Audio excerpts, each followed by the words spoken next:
ler com a ajuda de Deus a Bíblia Espírita. O livro do Apocalipse, no capítulo 5. Essa Bíblia está na página 318, é o último livro da Bíblia. Apocalipse, capítulo 5, irmãos. Eu já vou lendo para adiantar, por causa do horário, vou ler um pouco rápido. A Irmandade acompanha. Diz assim: o livro selado com 7 selos, somente o Cordeiro é digno de abrir. E vi na destra do que está assentado sobre o trono um livro escrito por dentro e por fora, selado com 7 selos. E vi um anjo forte brandando com grande voz: quem é digno de abrir o livro e desatar os seus selos? E ninguém no céu, nem na terra, nem debaixo da terra podia abrir o livro, nem olhar para ele. E eu chorava muito, porque ninguém foi achado digno de abrir o livro, nem de o ler, nem de olhar para ele. E disse-me um dos anciãos: não chores, eis aqui o leão da tribo de Judá, raiz de Davi, que venceu para abrir o livro e desatar os seus 7 selos. E olhei, eis que estava no meio do trono dos 4 animais viventes, entre os anciãos, um cordeiro, como havendo sido morto, e tinha 7 pontas e 7 olhos, que são os 7 Espíritos de Deus enviados a toda a terra, somente até aqui. Amém. Depois a Irmandade chega em casa, faz uma leitura mais tranquila, na comunhão e na virtude. É bom sempre ler as Escrituras. Ler as Escrituras é dever do cristão.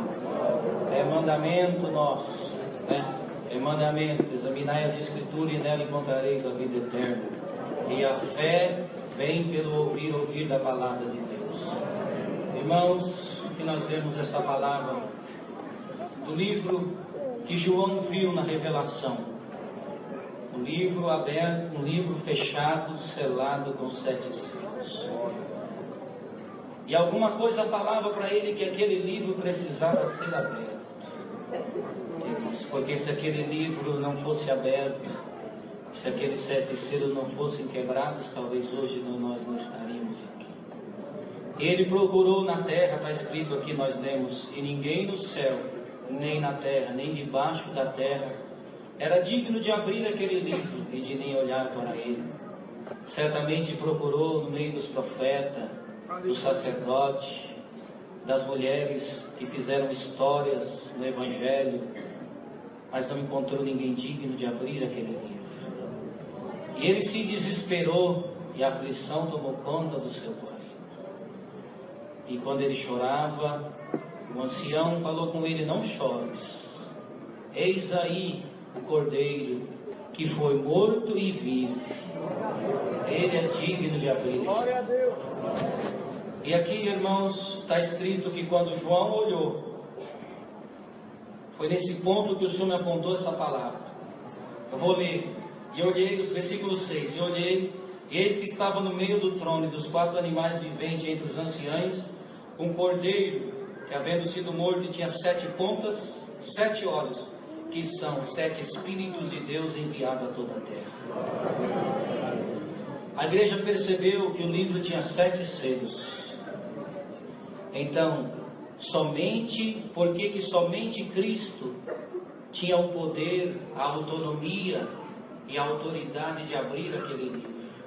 Porque somente Cristo, sobre ele está os 7 Espíritos de Deus. Aqui no capítulo 3 do Apocalipse, depois a Irmandade lê em casa, está escrito: isto diz o Amém, aquele que tem os 7 Espíritos de Deus. Então, os 7 olhos e as 7 pontas são 7 Espíritos de Deus. E o mais interessante, irmãos, é que esses 7 Espíritos de Deus foram enviados a toda a terra. Eles estão entre nós, representados, cada um no seu poder, cada um na sua função. Bendito seja o Senhor. Cada um tem a sua função, cada um tem a sua área de operação. Cada um é que nem uma ferramenta, irmãos. Tem que ter, cada profissão que exige ferramenta, o dentista, o mecânico, o eletricista e assim por diante, o engenheiro, o pedreiro. Cada ferramenta, ela tem a sua função. Um exemplo bem simples para a Irmandade entender: eu não posso fazer o que eu faço com um alicate com uma chave de fenda. e nem posso fazer muitas das vezes o que eu faço com uma chave de fenda com alicate. O que eu faço com uma chave grande, que é tão cara, eu não posso fazer com uma chave pequena, que é tão simples.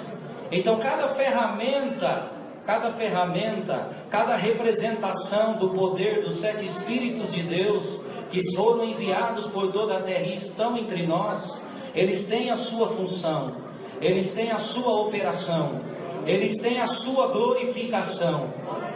Cada um se apresentou de uma forma para a humanidade, cada um se apresentou de uma forma aos homens, cada um se apresentou de alguma maneira para a igreja, para a humanidade. Está escrito, irmãos, não está escrito aqui que foi enviado só sobre a igreja, está escrito aqui que foi enviado sobre toda a terra.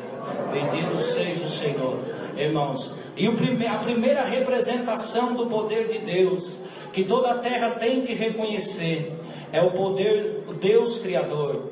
Aleluia, a representação do Deus Pai, do Deus Criador, aquele que formou os céus e a terra, aquele que fez tudo, e Ele é tão bom, Ele é tão maravilhoso, e Ele fez tudo, deixou tudo pronto, depois fez o homem e falou: tá aí, Adão, tá tudo pronto, coloca nome, planta, come, bebe, vive.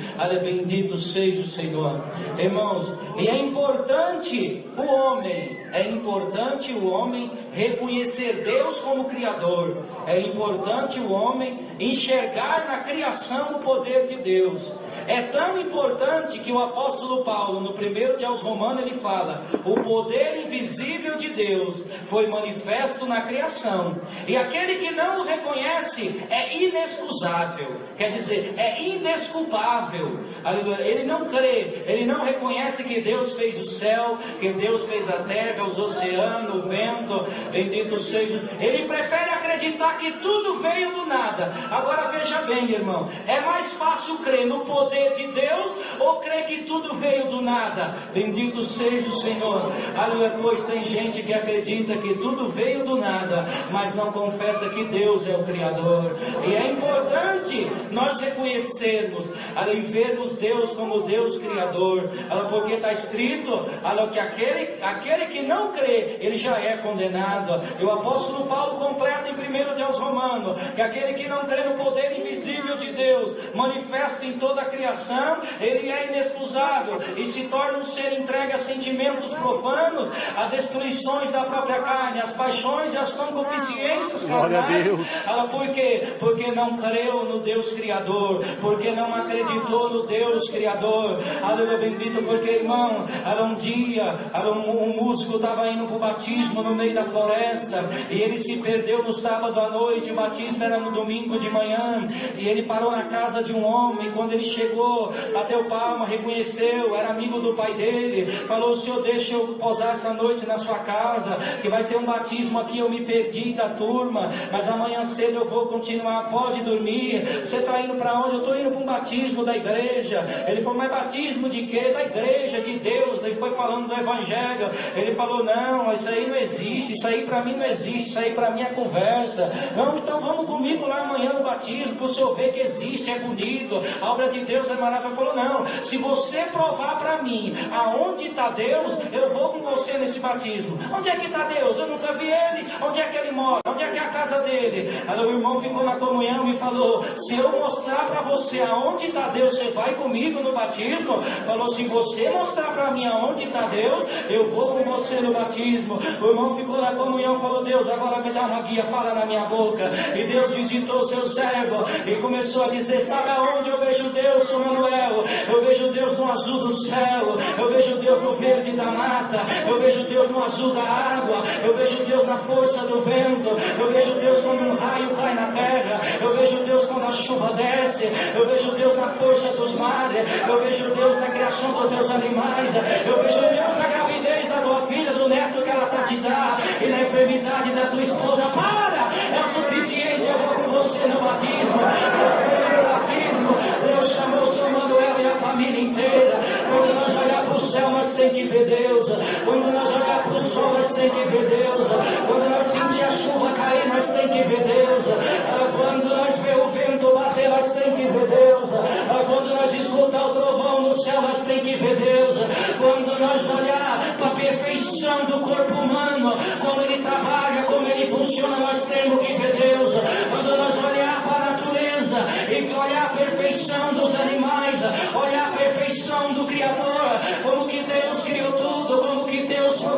mundo, aleluia, deu a sabedoria para cada animal, quem foi que deu a capacidade para a formiga, o animal que carrega mais vezes o seu peso e é tão pequenininho, quem foi que deu essa capacidade para ela, quem foi que deu a visão para a águia, quem foi que deu a força do touro, quem foi que deu a valentia para o leão, quem foi que colocou o cântico na boca do roxinol, quem foi que fez o pardal cantar, aleluia, quem foi que colocou limite nos oceanos, que diz a palavra que toda a água desce para ele, contudo eles nunca se enchem e sempre respeitam o seu limite, quem foi que colocou limite na água, quem foi que segurou, quem foi?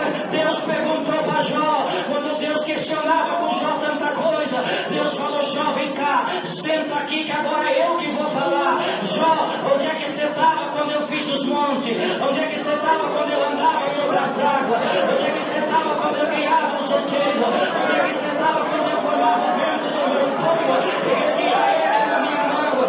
Então o primeiro poder que foi lançado sobre a terra, o primeiro Espírito, o primeiro poder de Deus, foi o Deus Criador. E você que entrou aqui nessa noite, é necessário você reconhecer Deus como teu Criador. Se você entrou aqui aprovado, eu não consigo ver Deus na minha vida, olha para o sol que você vai me ver, olha para a lua que você vai me ver, olha para as estrelas que você vai me ver, quando você sentir o vento bater, você vai me encontrar, aleluia, vai, olha para a natureza, olha para os animais, você vai ver Deus na criação, olha para o teu corpo, olha para a perfeição que eu te dei, repara para a voz que eu te dei, repara para os teus olhos que enxergam, repara para o teu corpo que funciona tão perfeito, você vai ver Deus na criação. O adversário, como é o trabalho do adversário? É colocar uma venda nos olhos da humanidade, é colocar uma venda nos olhos dos homens, para não enxergar o Deus Criador e formador dos céus e da terra, porque ele sabe que 1 João Romano fala que aquele que não tem o poder em Criador, o poder invisível de Deus manifesta em toda a criação, ele é inexcusável, ele é indesculpável. Então creia no Deus Criador, acredita no Deus Criador, ele é tão criador que ele nunca parou de criar, e a palavra diz assim, ele chama as coisas que não existem como se elas já existissem. E se precisar nesta noite, eu crio uma libertação na tua vida, eu crio uma válvula de escape, eu crio uma porta de saída. Se a medicina falou que não tem saída, eu vou criar uma saída. Se o advogado falou que não tem saída, eu vou criar uma saída. Se a tua família falou que não tem jeito, eu vou criar um jeito por essa palavra. Eu sou o Deus Criador, e é o primeiro poder de Deus que Deus mandou pregar nessa igreja, é o poder do Deus Criador. Eu vim para criar aquilo que você precisa para não parar na graça, para não parar na fé, para não desanimar, para não se calar, para não voltar para trás. Eu sinto Deus me tomar para pregar para essa igreja, como ele disse, haja luz, como ele disse, haja porção seca, haja agora, seja criada pelo poder dessa palavra a tua liberdade.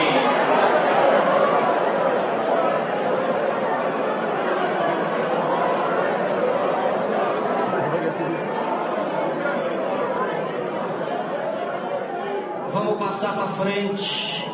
O segundo, a representação de Deus. A próxima é a palavra, é aquela que Ele colocou acima do seu nome, aleluia, ela é aquela que está entre nós, aleluia, ela estava com Ele na criação, porque está escrito que tudo foi criado pelo poder da sua palavra, junto com Ele ela foi criando as coisas, ela foi formando as coisas, Ele foi dizendo, haja luz e houve luz, haja porção seca, haja erva, e a palavra foi saindo, aleluia. O poder da palavra de Deus cria, o poder da palavra de Deus transforma, aleluia. A palavra de Deus está acima do seu nome, e até o próprio Deus não é contra a sua palavra, e até o próprio Deus foi julgado pela sua palavra.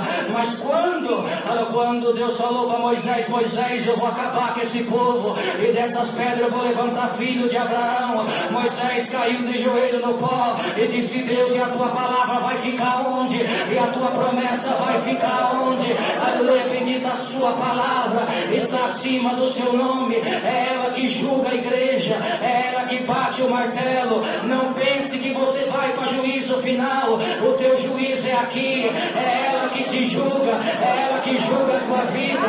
É ela que julga a tua carne. É ela que julga as tuas atitudes. É ela que julga as tuas obras. É ela que determina a tua vitória. É ela que determina a porta que vai abrir. É ela que te responde. É ela que te consola. É ela, bendito seja o Senhor. E quando os fariseus interrogavam o Senhor Jesus, ele falou: eu não vou julgar, mas a minha palavra vos julgará no último dia. Bendito seja Deus. Ali ela veio e João viu ela também. João viu a palavra, uma mulher vestida de sol, lá no 12 de Apocalipse, aleluia, com ânsia de dar a luz, aleluia. Por que ela estava vestida de sol? Aleluia, porque o sol é imutável, o sol entra verão e sai verão, ele é sol, ele não muda. No inverno ele é sol, no verão ele é sol, na primavera ele é sol, no outono ele é sol, entra janeiro e sai janeiro, entra tecnologia, entra ano, entra pré-história, entra paleontologia, entra a era moderna, entra a era da indústria, entra a era da tecnologia, e o sol é o mesmo. Toda a potência da humanidade alcançou em todos os lugares, mas o sol ninguém muda, o sol ninguém mexe. Por isso que João viu ela vestida de sol, porque a minha palavra é imutável, a minha palavra ela não muda, ela é hoje, ela é ontem, ela é eternamente, ela permanece para todo sempre. A minha palavra ela não tem variação, é sim, sim, é não, não. O que passa disso é procedência maligna, porque não podemos ter duas respostas, e não podemos servir a dois senhores, ou é sim ou é não, é o poder da palavra. E João viu a mulher vestida de sol, com ânsia para dar a luz, porque o Senhor Jesus é o Filho, é o terceiro que vai ser pregado, pelo poder dessa palavra. Quando ele veio e o dragão perseguiu ele, perseguiu a mulher, mas ele voltou para o céu vitorioso. A humanidade, muitos não creem em Cristo, muitos naquele lugar não acreditam em Cristo como Filho de Deus, como Messias. Mas quando ele passou por essa terra, depois que ele passou aqui, a terra nunca mais foi a mesma. Até a história se dividiu, antes de Cristo, depois de Cristo.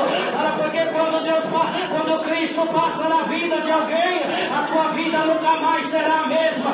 Depois desse culto, depois da pregação dessa palavra, depois dessa virtude, depois desse poder, depois do que Deus tem para fazer aqui hoje, na tua vida e na tua alma, a tua vida nunca mais será a mesma, a tua oração nunca mais será a mesma, a tua glória nunca mais será a mesma, a tua linguagem nunca mais será a mesma. E quando o Filho subiu, houve uma grande festa no céu. Está escrito que os anjos fizeram festa e disseram glória ao Senhor Jesus, que venceu pelo sangue do Cordeiro. E houve uma grande batalha no dia que ele subiu, e Miguel, com seus anjos, lançou o dragão na terra para nunca mais voltar lá para cima. Ele veio porque ele caiu, ele não desceu. Anjo desce, porque anjo quem desce, desce com controle. Quem cai é porque perde o controle, é porque cai sem controle. Satanás não desceu, ele caiu porque ele estava descontrolado. Quando o anjo ele desce na terra, ele desce na igreja. E uma voz falou: ai dos moradores da terra, porque ele tem pouco tempo para perseguir a semente da mulher e do menino que estava no seu ventre. E ele viu que a mulher se escondeu no deserto, ele viu que a palavra se escondeu no deserto. Aleluia, bendito, e passou 1260 anos escondida. Foi quando no ano 70 depois de Cristo, Roma destruiu a cidade dos cristãos. Os cristãos foram dispersos, queimaram as escrituras, queimaram o que eles tinham. E a mulher foi para o deserto, mas passou 1260. Aí você soma 1260 mais 70, 1330, século 14, nasceu John Wycliffe, o inglês que começou a traduzir a Bíblia para ser lançada na humanidade. Quem tem glória para dar? Senhor da glória. Que isso? Século 14, chegou a hora da palavra voltar do deserto. deserto. Chegou a hora dela vir do deserto. Chegou a hora dela juntar semente. Chegou a hora dela juntar grande multidão de todos os povos, línguas e nações. John Wycliffe não conseguiu. Veio John Hus. Mataram John Hus queimado na fogueira. E quando ele morria queimado, ele tocava na melodia do hino 106, que foi cantado hoje na oração. E Deus tomou a boca dele e profetizou: vocês estão matando, mas vai vir um depois de mim, que vocês não vão matar. E o nosso projeto vai ser realizado.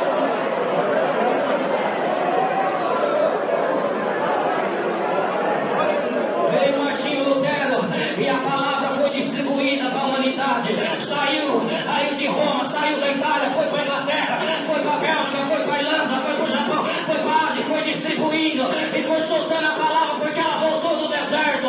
Ela veio do deserto para ser distribuída para a humanidade. E é ela que cria, é ela que está com Deus Criador, e é ela que está aqui dentro, ela vestida de sol. Quando João viu ela vestida de sol, ela estava com a lua debaixo do pé. Quem é a lua? A lua é a igreja, porque entre o sol e a lua tem a terra. E o brilho da lua depende da rotação da terra, pelo reflexo do brilho do sol, que é a palavra. A terra é a carne, a lua é a igreja, e a tua carne impede o brilho do sol de querer resplandecer no teu rosto. Tem dia que você está minguante, mas tem dia que você vai crescendo. Tem dia que você vira uma lua nova, e hoje você entrou aqui. O glória está minguado, a virtude está minguado, mas agora eu começo a crescer. Vai crescendo a lua, eu vou te renovar, e você vai sair desse mundo como uma lua cheia, cheia da minha glória, cheia do meu poder, cheia da minha graça, cheia da minha glória.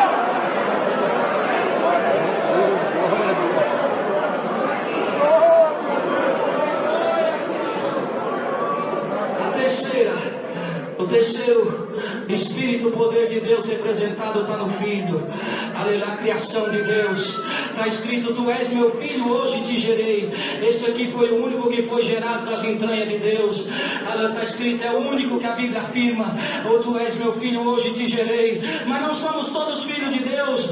Quando nascemos do ventre da nossa mãe, somos criaturas de Deus, porque Deus não gerou Adão, Deus criou Adão. Deus fez Adão com a sua mão, criou ele do barro. Adão é criatura de Deus.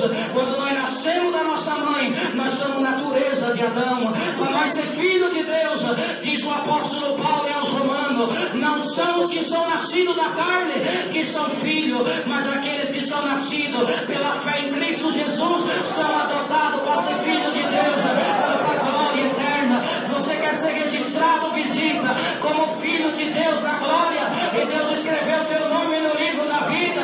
Então creia no Deus Criador, creia nessa palavra e creia no Senhor Jesus, que deu a vida por você, para você estar aqui hoje ouvindo essa palavra e sentindo a glória que esse povo sente. Porque para ser filho, tem que ter fé, tem que crer no seu poder. O quesito dessa graça, o acesso da graça, o ingresso da graça, diz o apóstolo Paulo, que o ingresso a esta graça é o crer, é a fé. Bendito seja o Senhor. Muitos interpretam e pregam: a graça não é de quem quer e nem de quem corre atrás. Não é bem assim que está escrito. Quando o apóstolo Paulo falou que não é de quem quer e nem de quem corre atrás, ele não falava da graça do Senhor Jesus, ele falava da escolha de Jacó e Esaú, lá em 9 de aos Romanos, quando Deus escolheu Jacó e não escolheu Esaú, a escolha de Israel para ser seu povo. Aí sim, isso não é de quem quer e nem de quem corre atrás, mas é para quem Deus compadece. Mas a graça do Filho de Deus é para todo aquele que crê. Ide por todo mundo, pregai o meu evangelho a toda criatura. Todo aquele que crê e for batizado será salvo. Porque a confusão, ela desceu na torre de Babel e as nações foram dispersas sobre a terra. Mas João viu na ilha de Pátimo todas as nações reunidas, gente de todo o povo, língua e nação. Porque a graça veio para todo aquele que crê no poder, para todo aquele que crê na palavra, para todo aquele que crê no Filho. É o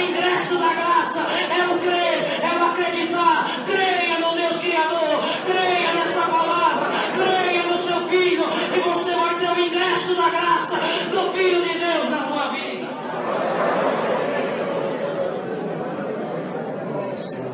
Irmãos, glória a Jesus.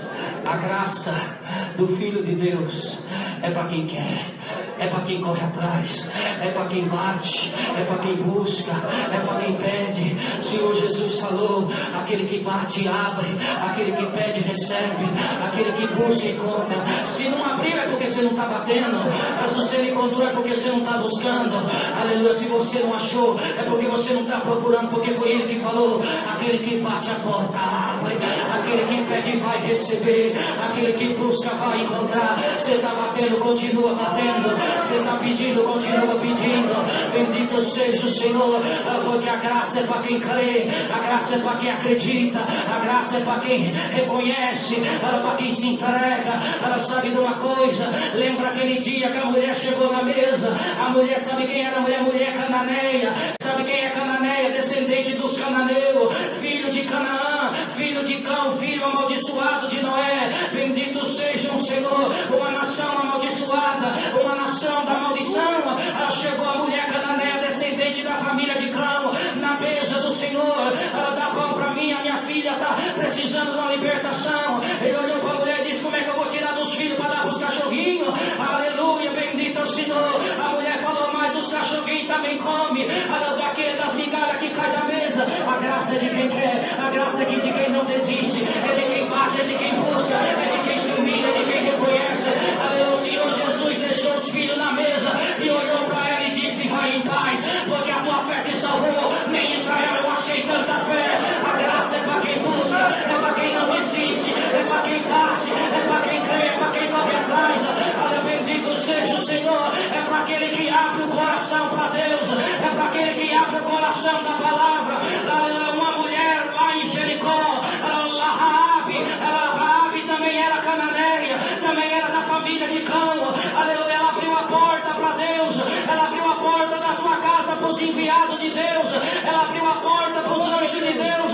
E sabe o que Deus fez com Raabe, a mulher descendente de Cão, que era amaldiçoada e não fazia parte de Israel? Casou com nação, ela salmou o voo de Boaz, ela família de Davi, geração de Cristo, porque ela abriu o coração para Deus, porque ela abriu a casa para Deus. Deus transformou maldição em benção. Da glória do teu Criador. Se alguém falou que você nasceu para ser amaldiçoado, nasceu para viver na miséria, creia na minha palavra. Eu vou transformar agora a maldição em benção. O feitiço vai virar todo feiticeiro.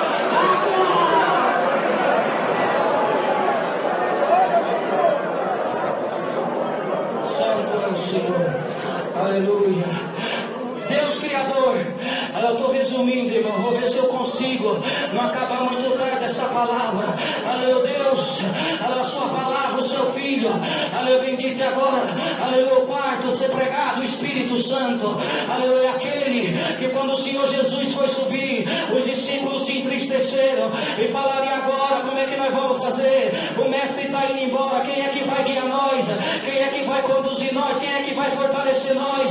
O Senhor, conhecendo a aflição do coração dele, disse: não vos perturbeis, eu vou para o meu Pai, mas quando eu chegar lá, eu vou rogar para o meu Pai, e Ele vai enviar o Espírito Santo Consolador, que vos guiará em toda a verdade e justiça.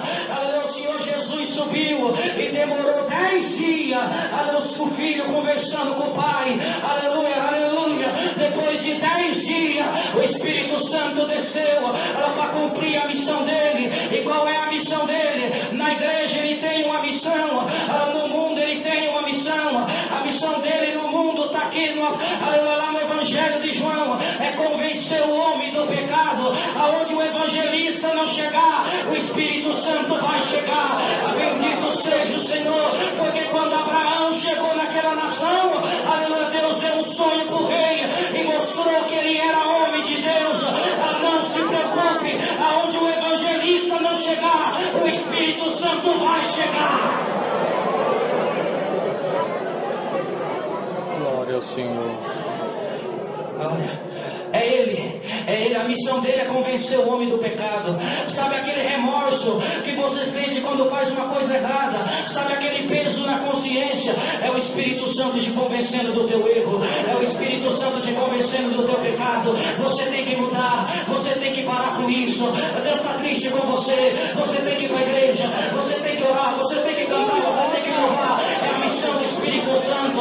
A missão do Espírito Santo é preparar a noiva, é preparar a igreja para encontrar com o Senhor Jesus quando Ele voltar. Vocês já viram a noiva ir para o altar com o cabelo bagunçado, com o vestido rasgado, a aceita perfumada? Não. A missão do Espírito Santo é preparar a noiva, é adornar a noiva, é revestir a noiva, é deixar o vestido impecável, é deixar um aroma agradável. Aleluia, glória a Deus.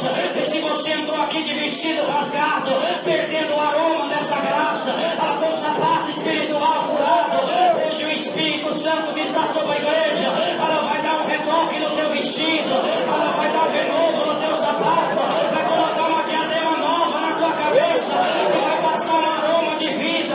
O aroma da morte chegou por lá, mas eu mando a morte embora agora, e o aroma da vida vai tomar a tua casa, o aroma da vida vai tomar o teu corpo, o aroma da vida vai tomar a tua alma, pelo poder da minha palavra. Ele é o selo, Ele é o carimbo. O apóstolo Paulo falou que Ele é o selo da redenção dos remidos. É Ele que confirma a veracidade dessa obra.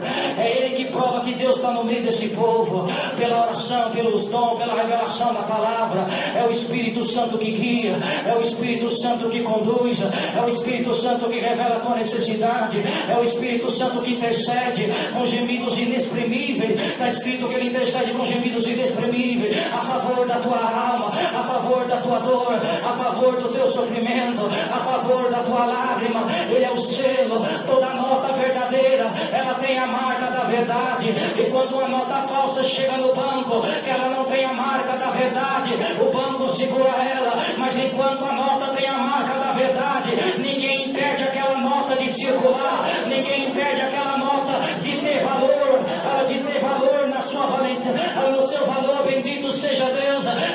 Porque ela tem o selo, ela tem o carimbo do Banco Central. O Espírito Santo é o carimbo de Deus nessa igreja, é o carimbo de Deus na tua alma, é o carimbo de Deus na tua vida. A obra é selada, a graça é selada, pelo selo do Espírito Santo, porque Ele está aqui, é Ele que revela, é Ele que conduz, é Ele que transforma, é Ele que visita, é Ele que revela, é Ele que mostra, é Ele que dá os dons, que manifesta os dons na igreja. É o selo. A nota, quando não tem esse selo, ela não tem valor, porque naquele dia, quando os apóstolos chegaram naquela cidade, alguém foi expulsar um demônio e disse: em nome do Deus de Paulo eu te expulso. O demônio falou para ele: Deus eu sei quem é, Paulo eu conheço, mas você, quem é você? Porque não tinha o selo de Deus, não tinha o selo do Espírito Santo.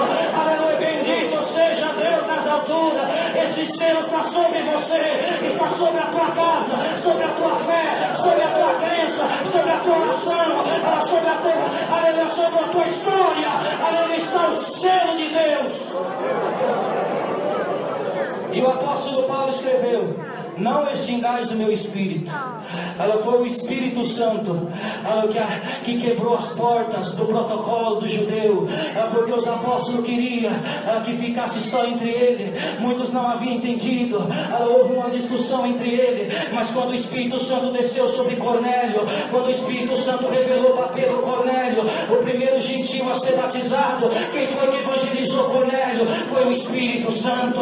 A revelação da madrugada, Cornélio levanta e vai na casa onde está Pedro. Ele vai te direcionar o caminho. E quando Pedro começou a falar, o Espírito Santo caiu sobre Cornélio, sobre a sua família, sobre os seus amigos. E naquela hora a mente de Pedro se abriu. Ela contou para os apóstolos e a graça chegou para o gentio, porque ele é o selo, ele é o carimbo, ele é a verdade. Se o Espírito Santo aprova, está aprovado. Se o Espírito Santo carimbar, ninguém condena. Precisa ter Ele. É por isso que essa obra está de pé. A primeira profecia de Cristo a respeito da igreja, Ele falou para Pedro: Pedro, aleluia, quem dizes que sou? Tu és o Cristo, aleluia. O Senhor Jesus falou: sobre esta pedra, dizendo ele, Cristo, a pedra, sobre esta pedra eu levanto a minha igreja, e as portas do inferno nunca prevalecerá contra ela. É por isso que essa igreja está de pé. Quem profetizou a igreja foi Cristo, quem sustenta ela é Ele. É por isso que a igreja está de pé. Passou o tempo que passou, veio o Império Romano, veio a primeira besta, veio tanta guerra, veio tanta luta. Estamos na era da tecnologia, e a igreja está de pé, e a glória está na igreja, e o poder está na igreja, e o Espírito Santo está na igreja. Mas o apóstolo Paulo escreveu: não extingais o meu Espírito Santo. E da mesma forma que a palavra se escondeu 1260 anos, a mulher foi para o deserto, aleluia, o Espírito Santo, chegou o tempo que ele entrou em extinção na terra, no meio das igrejas. Porque a igreja que dominava, quem pregava, quem orava, quem falava a língua, era tido como bruxo, era tido como feiticeiro, e a igreja queimava na fogueira, a igreja queimava na cruz, ela matava na cova do leão, porque onde tinha manifestação do Espírito Santo, ele ia lá para calar, ele ia lá para perseguir. Vocês podem ver as igrejas mais antigas, as igrejas históricas, até hoje elas não creem no Espírito Santo. Porque foi uma grande perseguição para extinguir o Espírito Santo do meio das igrejas, para extinguir a linguagem, a profecia, a revelação, o poder de Deus, o selo.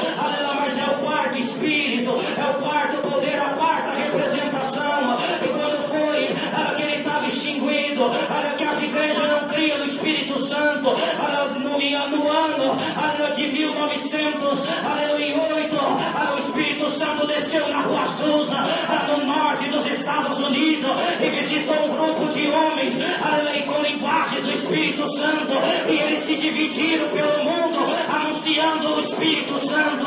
E quando Luiz Francisco chegou no Brasil, a igreja que ele entrou primeiro não acreditava no Espírito Santo, e a primeira palavra que ele pregou foi 2 de Atos dos Apóstolos, a descida do Espírito Santo. Foi a primeira pregação que entrou dentro do Brasil, e hoje o meu Espírito está aqui porque ele veio para selar, ele veio para conduzir, ele veio para consolar, ele veio para guiar, ele veio para ser derramado na alma daquele que crê no poder da minha palavra.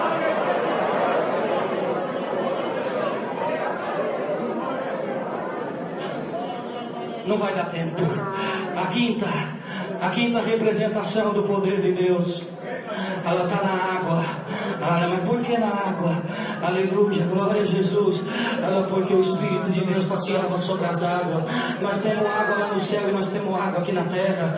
Lá na epístola de João ele fala que a água é uma das que testifica do poder de Deus aqui na terra. A água tem o poder da purificação, a água tem o poder da limpeza. Existia uma bacia de água dentro do templo, e quando o sacerdote entrar no lugar santíssimo, ele tinha que se lavar com a água, porque senão ele morria lá dentro. A água, símbolo da limpeza, símbolo da purificação. O Senhor Jesus falou: aquele que não nascer da água e do Espírito não pode ver o reino de Deus. Porque quando uma criança está para nascer no ventre da mãe, ele está numa bolsa com água. Quem nasce da carne nasce da água, e para ser filho de Deus tem que nascer na água do santo batismo, a água que limpa, a água que purifica, a água que santifica. E antes de Eliseu, tomado por Deus, mandar Naamã mergulhar 7 vezes no Jordão, Deus já tinha dado a lei para Moisés: quando um leproso for curado da sua lepra, tem que se lavar 7 dias dessas águas aqui do templo, para ser curada a sua lepra, para ser lavado de toda a sua imundícia. Foi por isso que Deus tomou Eliseu e falou para Naamã: vai lá no Jordão e dá 7 mergulhos, porque representava os 7 poderes, representava os 7 espíritos, que tem poder de tirar o pecado, que tem poder de limpar, que tem poder de purificar, que tem poder de salvar, que tem poder para curar. É o poder da água. Bendito seja o Senhor. E esse poder da água, ele trabalha junto com o próximo que vai ser pregado. É o poder do sangue, aleluia, que é a sexta, a representação, aleluia, é o sangue, porque o sangue ele é a vida. Bendito seja Deus. E está Está escrito que Cristo não veio só por água, mas por água e por sangue. É Ele que testifica, porque quando o soldado furou ele, saiu água misturada com sangue da sua costela. Aleluia, glória a Jesus. E o sangue simboliza a vida, aleluia, que está entre os homens. A vida que deu Deus para o homem, ela está representada pelo sangue. E a vida e o sangue representam o poder de Cristo sobre a igreja, representam o poder da vida de Cristo sobre a igreja. Alguém interpreta que a morte perdoa pecado, a morte não paga pecado. O que pagou o nosso pecado foi o sangue de Cristo na cruz. A palavra afirma: a morte é salário do pecado, é salário que se recebe. O salário do pecado é a morte. O que paga pecado é o sangue do conserto eterno, aquele que foi derramado na cruz. Porque, aleluia, quando na época da lei, para pagar o pecado do povo, tinha que matar o cordeiro, colocar o sangue na bacia, e o corpo do cordeiro era levado para fora da cidade. O corpo morto simbolizava o pecado, e o sangue que ficava dentro do templo simbolizava a vida, porque Deus não aceita a morte como pagamento, Deus aceita a vida como pagamento, Deus recebe a vida como pagamento. Quem pagou não foi a morte, quem pagou foi o sangue, foi a vida. Mas por que ele morreu? A morte foi consequência do pecado. Mas do pecado de quem? Que Cristo não tinha pecado. Do meu pecado, do teu pecado. Ele teve que morrer, e por isso ele foi crucificado fora da cidade, porque o cordeiro que pagava na lei, o corpo do cordeiro era levado para fora da cidade, e Cristo foi crucificado fora, porque o seu corpo simbolizava o pecado que estava morrendo, estava sendo vencido o inferno, estava sendo vencida a morte, estava sendo vencido o pecado, e o sangue começou a pingar no jardim do Getsemane, e foi pingando até o Calvário.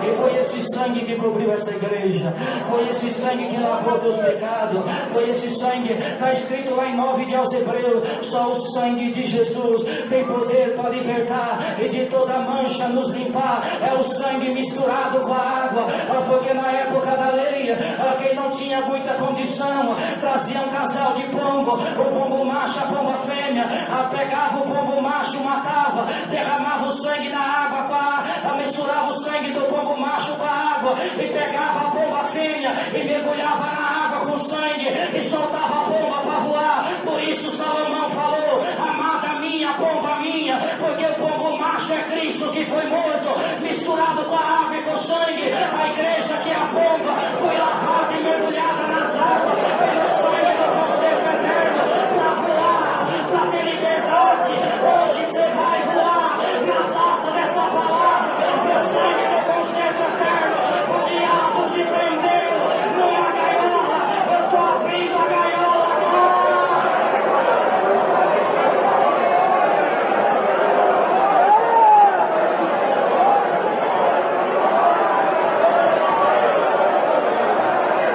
Voa, pomba minha, amada minha, eleita minha, imaculada minha, vim para te lavar, vim para te limpar. Mergulha nessa palavra, eu vou te curar. É o sangue, é o sangue que tem poder para limpar, é o sangue que tem poder para libertar. O sacerdote tinha que matar o cordeiro, aí colocava um pingo, quando ele entrava para ser ungido para sacerdote, era um pingo de sangue na orelha direita, um pingo de sangue no polegar direito, e um pingo de sangue no pé direito.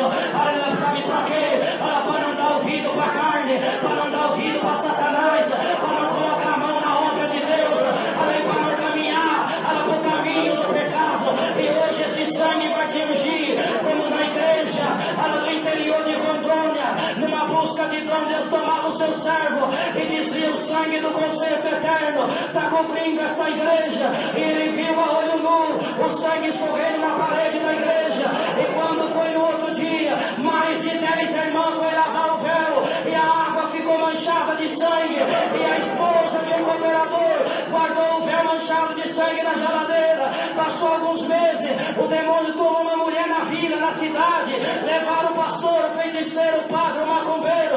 O demônio não saía, e a jovem acorrentada na cama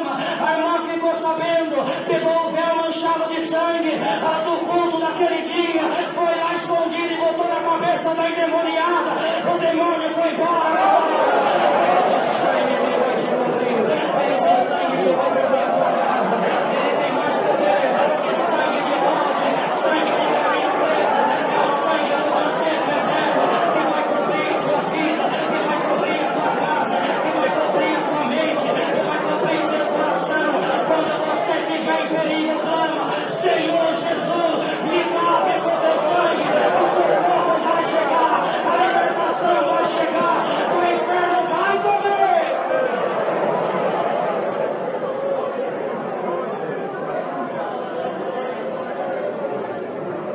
E para finalizar essa palavra, que o horário já foi, não dá mais para pregar. O sétimo, aleluia, diz o Apocalipse: o testemunho de Cristo é o espírito da profecia. Glória a Jesus. E o que ela representa? Ela representa a justiça. Aleluia. Qual era a função do profeta? É pregar contra o pecado, é pregar contra a corrupção. Aleluia, bendito seja o Senhor. Aleluia, é pregar, aleluia, contra a mentira, contra a heresia, contra a hipocrisia, contra o pecado, contra a corrupção. Esse espírito estava sobre Noé, pregoeiro da justiça, estava sobre Moisés, e de Moisés Deus tirou ele e deu para mais 70 anciãos. E quando eles começaram a profetizar, alguém veio e disse: Moisés, o povo está profetizando. Ele disse: oxalá que todo Israel profetizasse, porque aonde não tem profecia, o povo se corrompe. Porque a função da profecia não é só pregar um carro para você, não é pregar uma porta aberta, não é pregar uma empresa. A função da profecia é pregar contra o pecado, é pregar contra a mentira, é pregar contra a corrupção, é pregar contra a injustiça. Está cheio de profeta querendo pregar nome, querendo pregar RG, querendo pregar sexo de menino. Vai pregar o amor de Deus, vai pregar a justiça de Deus, vai pregar o poder de Deus, vai pregar a glória de Deus. E o que Deus tiver que falar, Ele vai falar na tua boca. Sabe qual é a primeira qualidade de um profeta? Pergunta a Deus para a igreja: qual foi a primeira coisa que eu fiz com Isaías quando eu consagrei ele para profeta? Limpei ele, purifiquei ele. Olha, porque a primeira qualidade do verdadeiro profeta é o bom testemunho, é a justiça, é a verdade, é a sinceridade. Está cheio de gente dizendo que é homem de Deus e que é mulher de Deus, apoiando o pecado, apoiando a bebida, apoiando a vaidade, apoiando a mentira. Ama minha verdade, ama minha glória, ama a justiça. Cadê os verdadeiros profetas?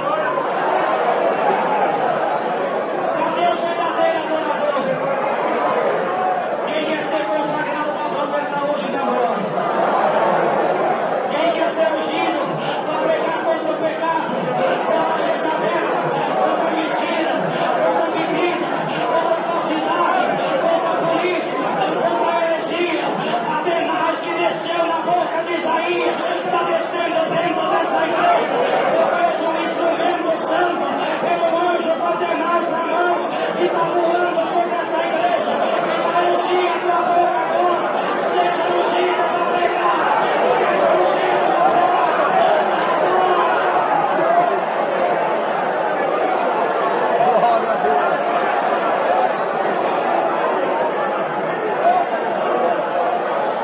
Glória a Deus.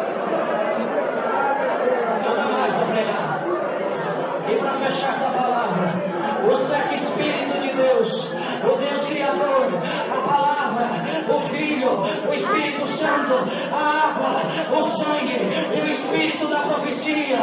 Quando João viu Cristo, porque Cristo tem os sete Espíritos de Deus, por quê? Porque quando Deus criava, Ele já estava com Ele na criação. Ele é a palavra, porque quando João viu Ele vindo do Apocalipse, Ele veio escrito na sua testa a palavra de Deus e a veste salpicada de sangue, porque o sangue do concerto eterno venceu a guerra lá em cima e vai vencer aqui embaixo, vai vencer na tua vida, vai vencer na tua casa, vai vencer no teu trabalho, vai vencer na tua faculdade, vai vencer no teu filho, vai vencer na tua filha, vai vencer no teu casamento. Nele estão os sete Espíritos. Ele tem os sete Espíritos. Ele representa dos sete espíritos. Aleluia, Ele está no Criador, Ele está na palavra, Ele é o Filho, o verdadeiro homem, a expiação do pecado. A água e o sangue estavam com Ele. Aleluia, testemunha da água e do sangue. O Espírito Santo foi Ele que clamou para o Pai enviar para o seu, para aquele que cresce no seu nome. E o Espírito da profecia é o seu testemunho, é a sua identidade. Quando um policial é federal, ele tem a sua identidade, ele tem a sua carteira. Todo militar tem a sua carteira, toda autoridade tem a sua carteira, tem a sua identidade. Sabe qual é a identidade de Cristo? É o Espírito da profecia, da justiça, da verdade, da mamaia, Jesus, do milagre, do poder, da maravilha. E os sete poderes, ele está dentro do culto, ele está dentro da igreja. Mas como assim? No poder dos sete amém, os sete Espíritos de Deus, está nos sete amém que tem no culto, porque diz o Apocalipse, Ele é o amém, e Ele tem os sete Espíritos. Deus seja louvado, o primeiro amém. Inicia o culto no nome do Filho, o segundo amém. A primeira oração, o terceiro amém. A testemunhança, o quarto amém.